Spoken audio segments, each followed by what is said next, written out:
ಸಿದ್ದರಾಮಯ್ಯನವರ ಕೊಡುಗೆ ಏನೂ ಇಲ್ಲ ಅಂತ ಹೇಳಿ ಅದೇ ಚಾಲೆಂಜ್. ಅಲ್ಲ, ಬಂದು ಮಾತಾಡೋಣ ಬನ್ನಿ. ಕಣ್ಣು ಕಾಣಲ್ವಂತ ಕಾಲೇಜುಗಳು, ಮಾರಾಣಿಸ್ ಕಾಲೇಜು, ಈ ಇಲ್ಲಿಂದ ವೆಂಕಟರಮಣ ಸ್ವಾಮಿ ದೇವಸ್ಥಾನದಿಂದ ಕುಂಬಾರಕೊಪ್ಪಲ್ ಗೇಟ್ವರೆಗೂ 11 ಹಾಸ್ಪಿಟ್ಲ್ಗಳು ನಿರ್ಮಾಣ ಮಾಡೋರು ಯಾರು? ಇವ್ರು ಮಾಡೋದು ಅಂತ 11 ಹಾಸ್ಪಿಟ್ಲ್ಗಳು. ದಯಮಾಡಿ ಅವ್ರಿಗೇನಾದ್ರು ಸಮಸ್ಯೆ ಇದೆ ಕರ್ಕೊಂಡೋಗಿ ನಾವು ತೋರಿಸ್ತೀವಿ, ಬನ್ನಿ ಸ್ವಾಮಿ ಅಂತ. ಒಳಗಡೆ ಎಲ್ಲ ಕರ್ಕೊಂಡೋಗಿ ತೋರಿಸೋಂಥ ಕೆಲಸವನ್ನು ಮಾಡ್ತೀವಿ, ಬನ್ನಿ. ಕಾಂಕ್ರೀಟ್ ರಸ್ತೆಗಳು ಎಷ್ಟು 3800 ಕೋಟಿ ದುಡ್ಡು ಬಂದು ಇಲ್ಲಿ ಬಿದ್ದರು ಬರೀ ಸಿಟಿಗೆ.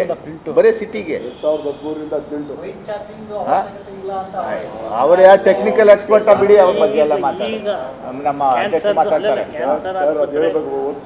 ಕ್ಯಾನ್ಸರ್ ಹಾಸ್ಪಿಟಲ್ ನಿರ್ಮಾಣ ಮಾಡ್ತಾ ಇದ್ದೀವಲ್ಲ, ಅದು ಯಾರ್ದು ಕಾಣ್ತಾ ಇಲ್ವಂತ?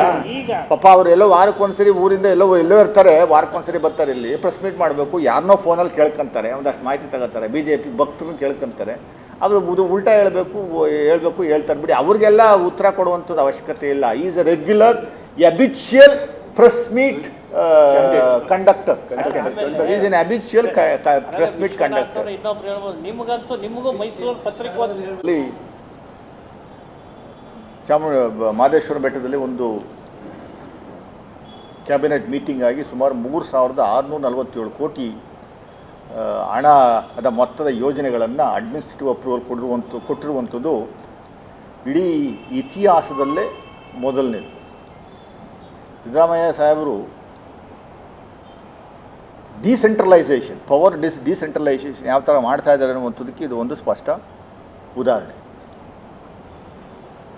1-1.5 ತಿಂಗಳ ಹಿಂದೆ ಗುಲ್ಬರ್ಗದಲ್ಲಿ ಇದೇ ಥರ ಒಂದು ಕ್ಯಾಬಿನೆಟ್ ಮೀಟಿಂಗ್ ಮಾಡಿ ಆ ಭಾಗದ ಅಲ್ಲೇ 4-5 ಜಿಲ್ಲೆಗಳಿಗೆ ಏನೆಲ್ಲ ಆಗಬೇಕು ಅನ್ನುವಂಥದ್ದು ಪ್ರಮುಖವಾದಂಥ ವಿಚಾರಗಳನ್ನ ತಗೊಂಡು ತೀರ್ಮಾನ ತಗೊಂಡು ಅದಕ್ಕೆ ಅನುಷ್ಠಾನ ಮಾಡಿಸುವಂಥ ಕೆಲಸವನ್ನು ಮಾಡಿದ್ವಿ. ಇಲ್ಲೂ ಅಷ್ಟೇ ಚಾಮರಾಜನಗರ, ಮಂಡ್ಯ, ಮೈಸೂರು ಮತ್ತು ಕೊಡಗು, ಹಾಸನ, ಕೊಡಗು 6-7 ಜಿಲ್ಲೆಗಳಿಗೆ ಅನುಕೂಲ ಆಗುವಂಥ ರೀತಿಯಲ್ಲಿ 3647 ಕೋಟಿ ಹಣವನ್ನು ಅವರು ಅಪ್ರೂವಲ್ ಮಾಡಿರುವಂಥದ್ದು ಇಡೀ ರಾಜ್ಯ ಮತ್ತು ರಾಜ್ಯದ ಜನತೆ ನಾವು ಅಪ್ರಿಷಿಯೇಟ್ ಮಾಡಬೇಕಾಗಿದೆ. ಸುಮ್ಮನೆ ರಾಜಕೀಯವಾಗಿ ರಾಜಕಾರಣಕ್ಕೋಸ್ಕರ BJPಯವರು ವಿರೋಧಿಸುವಂಥ ಕೆಲಸವನ್ನು ಮಾಡ್ತಾರಲ್ಲ, ಅದೇ ರೀತಿ ಜನ ಮನಸ್ಥಿತಿಯೂ ಆಗಬಾರ್ದು. ಅಪ್ರಿಷಿಯೇಟ್ ಮಾಡುವಂಥ ಕೆಲಸವನ್ನು ಮಾಡಬೇಕು.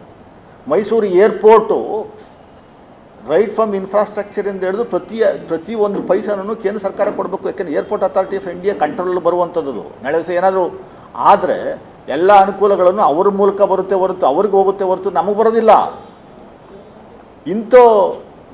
ಇಂಥ ಸಂದರ್ಭದಲ್ಲಿ ನೀವು 46 ಎಕರೆ ಜಮೀನನ್ನು ಅಕ್ವೈರ್ ಮಾಡಿಕೊಂಡು ಹೈವೇ ಡಿವಿಯೇಷನ್ ಮಾಡುವಂಥದ್ದಕ್ಕೆ, ಆಮೇಲೆ ರೈತರಿಗೆ ಇಲ್ಲಿವರೆಗೂ ಅಕ್ವೈರ್ ಮಾಡ್ಕೊಂಡಿರೋದಕ್ಕೆ ದುಡ್ಡನ್ನು ಕೊಡದೇ ಇರುವಂಥದ್ದು ಪೂರ್ತಿ ಪ್ರಮಾಣದಲ್ಲಿ 110 ಕೋಟಿಯನ್ನು ರಿಲೀಸ್ ಮಾಡಿದ್ರು ನೆನ್ನೆ. ಇದಲ್ಲದೇನೆ 320 ಕೋಟಿ ಬಡ್ಜೆಟಲ್ಲಿ ಘೋಷಣೆ ಆಗಿದೆ. ಏನು ಬಡ್ಜೆಟಲ್ಲಿ ಘೋಷಣೆ ಆಗಿರುವಂಥದ್ದು ಇನ್ಫ್ರಾಸ್ಟ್ರಕ್ಚರ್, ರನ್ವೇ ಎಕ್ಸ್ಪಾನ್ಷನ್ನು ಮತ್ತು ಹೈಟೆನ್ಷನ್ ಲೈನ್ ಚೇಂಜ್ ಮಾಡುವಂಥದ್ದು, ಕ್ಯಾನಲ್ಗಳನ್ನ ಚೇಂಜ್ ಮಾಡುವಂಥದ್ದು, ಇರಿಗೇಷನ್ ಕ್ಯಾನಲ್ನ ಚೇಂಜ್ ಮಾಡುವಂಥದ್ದು, ರೈಲ್ವೆ ಲೈನ್ ಚೇಂಜ್ ಮಾಡುವಂಥದ್ದು, ಎಲ್ಲದಕ್ಕೂ ದುಡ್ಡನ್ನು ನಾವು ಕೊಟ್ಟಿದ್ದೀವಿ 320 ಕೋಟಿ. ಈ ಮೈಸೂರು ಭಾಗದ MP ಅದೇನೋ ಬಾಯಿಗೆ ಬಂದಂಗೆಲ್ಲ ಏನೋ ಮಾತಾಡ್ತಾರೆ. ಬಾಯಿಗೆ ಬಂದಂಗೆಲ್ಲ ಇದೆಲ್ಲ ಕೊಡಬೇಕು, ಕೊಡದಿರೋ ಸರಿ ಇಲ್ಲ, ಡೆವಲಪ್ಮೆಂಟ್ ಮಾರ್ಕ್ ಆಗುತ್ತೆ. ಅರೆ ನೀವು ತಗೊಂಬನ್ರಿ, ನಿಮ್ಮನ್ನು MP ಆಗಿ ಗೆಲ್ಸೋರಲ್ಲ ಮೈಸೂರವರು. ಏರ್ಪೋರ್ಟ್ ವಿಸ್ತರಣೆ ಮಾಡ್ತೀವಿ ಅಂತ ಪುಂಕ ಹೋಗಿ ಅದು ಯಾರೋ ಏರ್ಪೋರ್ಟ್ ಮಿನಿಸ್ಟರ್ ಹತ್ರ ಹೋಗಿ ಏನೋ ಒಂದು ಲೆಟ್ರ್ ಕೊಟ್ಬಿಟ್ಟು ಹಿಂಗೆ ಫೋಟೋ ತೆಗೆಸ್ಕೊಂಡು ಇಲ್ಲಿ ಪೇಪರ್ಗಳಲ್ಲಿ ಹಾಕ್ಸ್ಕೊಳ್ಳೋಂಥ ಕೆಲಸವನ್ನು ಮಾಡ್ತಾ ಇದ್ರಲ್ಲ. ಇಂಥವ್ರು ಏನು ತಗೊಂಬಂದಿದ್ದೀರಿ, 5 ರೂಪಾಯಿ ತಗೊಂಬಂದಿದ್ದೀರಾ ಅನ್ನುವಂಥದ್ದು ಹೇಳಿ.